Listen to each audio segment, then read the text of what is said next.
अविन के आगे राजगुरु के सारे प्लान फेल हो गए थे। वो एक और खतरनाक प्लान को अंजाम देने के लिए वापस जंगल में चला गया था। कंटेनर के अंदर लेजेंडरी ट्री पर फ्रूट आ गए थे जिसे अविन ने खा लिया और उसका पेट फूलने लगा। तभी अचानक वहां धमाके की आवाज आई। धमाके की आवाज सुन डॉक्टर शुक्ला बुरी तरह से शॉक्ड हो गए। वो घबराई हुई आवाज में जोर से चिल्लाए, अविन स्टॉप स्टॉप इट, इस फ्रूट को खाना बंद करो। ये सुन अविन ने उस फ्रूट का एक और बाइट लिया और डॉक्टर शुक्ला की तरफ देख बोला, आप बेकार में ही परेशान हो रहे हैं। आपको क्या लगा कि मेरा पेट ब्लास्ट हो गया है? ये ब्लास्ट की आवाज बाहर से आई है। डॉक्टर शुक्ला ने इरिटेट हो कहा, मुझे पता है, लेकिन तुम्हारा पेट इसी तरह फूलता रहा तो एक और ब्लास्ट यहाँ भी हो जाएगा। ये सुन अविन मुस्कुरा दिया। वो बोला, डोंट वरी, आप इंडिया के बेस्ट डॉक्टर हो। मेरा पेट ब्लास्ट हो भी गया तो आप मुझे बचा ही लेंगे। डॉक्टर शुक्ला उसका जवाब सुन खुद से बोले, अब तुम्हें कैसे समझाऊं अविन, ये फ्रूट अगर किसी को डाइजेस्ट नहीं होता है तो उसका पेट फूलने लगता है और फिर ब्लास्ट भी हो सकता है। अविन ने उनकी बात सीरियसली नहीं ली तो उन्होंने बड़ी जल्दी से उसके हाथ से वो फ्रूट छीन लिया। डॉक्टर शुक्ला की ये हरकत देख अविन अटकते हुए बोला, ये आप। वो इससे आगे कुछ बोल ही नहीं पाया। उसका मुंह खुला का खुला रह गया। डॉक्टर शुक्ला ने उसकी ये हालत देख कहा, are you okay young man, ठीक तो हो तुम? अचानक उसकी आंखें लाल होने लगी। वो अपने सिर के बाल खींचने लगा। ये देख डॉक्टर शुक्ला बुरी तरह से हैरान हो गए। वो मन ही मन बोले, लगता है ये फ्रूट अविन को डाइजेस्ट नहीं हो रहा है, मुझे उसे रेकी देनी होगी। डॉक्टर शुक्ला अविन को पकड़ने के लिए आगे बढ़े, लेकिन अविन ने उन्हें जोर से धक्का दे दिया जिससे वो दूर जाकर गिर पड़े। अविन अपने दोनों हाथ ऊंचे कर जोर से चिल्लाया, आ आ आ, मार डालूंगा। फिर वो डॉक्टर शुक्ला की तरफ बढ़ा। डॉक्टर शुक्ला उसकी तरफ देख बुरी तरह से घबरा गए। वो खुद से बोले, मेरा ऑब्जर्वेशन गलत था। इस फ्रूट को खाने से इसकी बॉडी में बहुत ही ज़्यादा एनर्जी पैदा होने लगी है। इसने एनर्जी को जल्दी से डाइवर्ट नहीं किया तो ये मुझे भी मार सकता है। उसी वक्त वो जोर से चिल्लाए, Avin stop stop and release your energy in a right way, go outside, अभी के अभी बाहर जाओ। अविन ने अपने दोनों हाथों की मुट्ठियां कस कर बंद कर ली। उसने डॉक्टर शुक्ला को घूरा और अचानक कंटेनर के दरवाजे की तरफ मुड़ गया। तभी ठीक उसी वक्त राजगुरु वापस आ गया था, लेकिन उसके साथ एक आदमी भी था। उस आदमी ने ब्लैक शर्ट पैंट पहन रखी थी और सिर पर बड़ी सी काले रंग की हैट लगा रखी थी। राजगुरु ने कंटेनर की तरफ इशारा कर उस आदमी से कहा, मिस्टर योगी, मुझे आपकी सारी शर्तें मंजूर है, आपका टारगेट इसके अंदर है। अब आपको जो करना है जल्दी से कीजिए। ये सुन योगी ने अपने सिर से हैट उतार कर दूर फेंक दी। उसने जोर से बड़ी स्टाइल से अपना सिर हिलाया तो उसके लंबे सफेद बाल हवा में लहराने लगे। उसने राजगुरु की तरफ देख कहा, तुम इतने डरपोक हो ये मुझे नहीं पता था। एक मामूली से इंसान को तुम्हें इतने बड़े कंटेनर में बंद करना पड़ा राजगुरु। ये सुन राजगुरु ने उससे कहा, मैंने उसे इस कंटेनर में बंद नहीं किया है, वो खुद मेरे जहरीले बच्चों से डर के इसके अंदर छिप गया है। योगी ने उसे घूरा और कहा, ऐसा है? राजगुरु ने आगे कहा, हाँ, लेकिन वो मामूली इंसान नहीं है। आज तक मेरे 100 कॉप्स वॉर्म से कोई जिंदा नहीं बच सका, लेकिन उसने मेरे सारे बच्चों को मार डाला। अब मिस्टर योगी, आपको उस कातिल को ठिकाने लगाना है। ये सुन योगी ने अपनी शर्ट के 3 बटन खोल लिए और जोर से सांस ली। अचानक उसका सीना 7 इंच चौड़ा हो गया। उसने कंटेनर की तरफ इशारा कर कहा, राजगुरु, तुमने मार्शल आर्ट के शहंशाह को बहुत ही छोटे से काम के लिए इनवाइट कर बहुत बड़ी गलती कर दी है, लेकिन हम तुम्हारी इस गलती को माफ करते हैं। इस पूरे कंटेनर को मसल कर रख देना हमारे लिए बाएं हाथ का खेल है। ठीक उसी वक्त उसने अपनी जेब से एक छोटा सा बॉक्स निकाला और उसमें रखी हुई छोटी सी बोतल का ढक्कन खोल उसे सूंघने लगा। अचानक उसके 6 पैक्स नजर आने लगे। उसने वो बॉक्स दूर फेंक दिया और अपना हाथ ऊंचा किया। तभी कंटेनर के पास जोर से धमाका हुआ। कंटेनर का लोहे का दरवाजा टूटकर हवा में उछल गया। अविन वहीं खड़ा था। उसकी सांस बड़ी जोरों से चल रही थी। योगी ने उसे घूरा और बोला, तो ये है वो जिसे मुझे मसल कर चटनी बनानी है?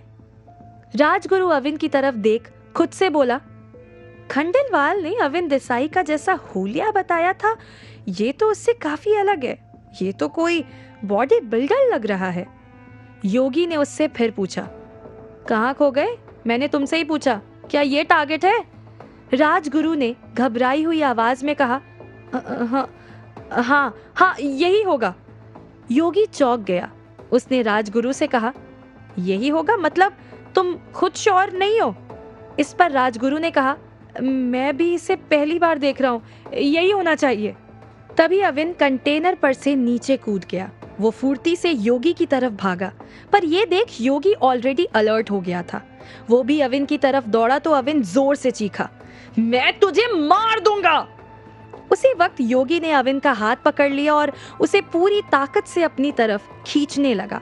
अविन उसके इस अटैक से संभलने की कोशिश ही कर रहा था कि उसने उसे जमीन पर पटक दिया और उसके सीने पर अपना पैर रख दिया। ये देख राजगुरु खुश होकर ऊंची आवाज में बोला, वेल डन मिस्टर योगी, अब लगे हाथों इसके हाथ पैर भी तोड़ डालो। योगी ने जोर से सांस लेकर अपना सिर हिलाया और अविन के सीने पर पैर रखकर प्रेशर बनाने लगा। अचानक उसने अपने दोनों पैर फुर्ती से ऊंचे किए और उसकी पीठ पर जोर से अटैक कर दिया। योगी को ये बिल्कुल भी उम्मीद नहीं थी कि अविन ऐसा कोई भी पैंतरा खेलेगा। वो उसके ऊपर टूट पड़ा। ठीक उसी वक्त उसने उसके दोनों हाथ पकड़ लिए और जोर से चिल्लाया, I am the martial art expert. वो योगी को किसी खिलौने की तरह हवा में घुमाने लगा। ये देख राजगुरु बुरी तरह से शॉक्ड हो गया। वो खुद से बोला, खंडेलवाल ने मेरे साथ चीटिंग की है। उसने तो कहा था कि अविन देसाई चॉकलेटी हीरो की तरह दिखने में ही हैंडसम है, लेकिन उसमें दम वम कुछ भी नहीं है, पर ये तो दमदार निकला। तभी उसने योगी को जमीन पर पटक दिया। उसने अपने दोनों हाथ ऊपर किए और जोर से बोला, अविन देसाई, पर अब मैं पहले वाला अविन देसाई नहीं रहा। अब मेरा कोई कुछ भी नहीं बिगाड़ पाएगा। लेकिन उसी वक्त योगी फुर्ती से उठ खड़ा हुआ। उसने बड़ी तेजी से अविन को मारने के लिए अपना हाथ आगे बढ़ाया, लेकिन अविन ने उसका हाथ पकड़ लिया। वो और योगी किसी पागल सांड की तरह आपस में लड़ने लगे थे। काफी देर तक जब दोनों आपस में एक दूसरे से उलझे रहे थे तो योगी ने गहरी सांस ले अविन से कहा, लेट्स फिनिश द गेम। तो अगर मुझे 10 मुक्के मारने में सक्सेस हो गया तो मैं अपनी हार मान लूंगा। अविन ने कोई रिएक्शन नहीं दिया और फौरन एक्शन में आ गया। उसने फटाफट 2 मुक्के योगी के मुंह पर जमा दिए। योगी ने अभी संभलने की कोशिश ही की थी कि अविन ने गिनती शुरू की, 3, 4, 5। उसने एक के बाद एक 3 मुक्के और योगी के मुंह पर मार दिए। योगी के मुंह से खून निकलने लगा था। उससे थोड़ी दूर खड़ा राजगुरु ये देख जोर से बोला, come on mister Yogi, show your power. लेकिन तभी अविन ने उसके बाल पकड़ लिए और उसका मुंह अपनी बगल में दबा के बड़ी फुर्ती से 5 और मुक्के उसके चेहरे पर लगा दिए। उसका चेहरा खून से लाल हो गया था। थोड़ा सा खून अविन के मुंह पर भी लग गया था। उसने योगी को घूरा और उसे जमीन पर पटक दिया। राजगुरु उसके पास खड़ा हो जोर से बोला, come on mister Yogi, come on. ये सुन अविन जोर से हंस दिया। वो बोला, वो अब ऑन नहीं होगा, 10 की गिनती पूरी हो गई है। Now I am the winner. Rajguru ने उसे खा जाने वाली नजरों से घूरा। उसे अपनी तरफ इस तरह घूरते देख अविन ने ऊंची आवाज में कहा, तुझे भी भूख लगी है क्या? कितने से तेरा पेट भरेगा?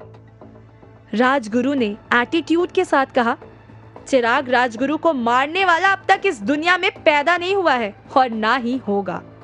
अविन ये सुन बुरी तरह से चौंक गया। उसने हैरान होकर कहा, तो तू चिराग राजगुरु है? इंटरेस्टिंग। राजगुरु जोर से हंस दिया। वो बोला, देखा, मेरा नाम सुन के ही तू चौंक गया ना? अब उल्टी गिनती गिनना शुरू कर दे तू, तेरे दिन पूरे हो गए। अविन ने चिढ़कर कहा, मैथ्स टीचर हमेशा सीधी गिनती ही गिनता है, उल्टी गिनती तो अनाड़ी लोग गिनते हैं। ये सुन राजगुरु अजीब तरीके से हंस दिया और ठीक उसी वक्त उसने अपनी जेब में हाथ डाला और उसमें से कुछ निकाल जल्दी से उसे अविन की तरफ फेंक दिया। फिर वो जोर से हंसा। अब तुझे दुनिया की कोई ताकत नहीं बचा पाएगी। मेरे व्हाइट बोन स्पाइडर का जहर ही लिखा था तेरी किस्मत में, तभी अब तक बच गया। अविन ने फिर से रिएक्ट किया। White bone spider? राजगुरु बोला, अबे मुझे ऐसे क्या देख रहा है? व्हाइट बोन स्पाइडर तेरे पैंट की जेब में घुस गया था, संभाल खुद को। अविन ये सुन जोर से हंस दिया। उसने अपनी जेब में हाथ डाला और वॉलेट बाहर निकाल लिया। वो व्हाइट बोन स्पाइडर उसके वॉलेट के ऊपर चढ़ रहा था। उसने राजगुरु से कहा, संभलने की जरूरत तो तुझे है राजगुरु। मेरा ये मिशन इतनी आसानी से पूरा हो जाएगा, मैंने सपने में भी नहीं सोचा था। उसी वक्त वो व्हाइट बोन स्पाइडर वॉलेट में घुस गया और अविन ने मुस्कुरा के वो वॉलेट जेब में रख लिया। ये देख राजगुरु जोर से चीखा, ये क्या किया तूने? मेरा व्हाइट बोन स्पाइडर कहाँ है? अविन जोर से हंसा और बोला, तेरा व्हाइट बोन स्पाइडर जहन्नुम में गया, तू भी जाना चाहेगा? क्या करेगा अविन अब राजगुरु के साथ? क्या उन दोनों के बीच भी फाइट होगी?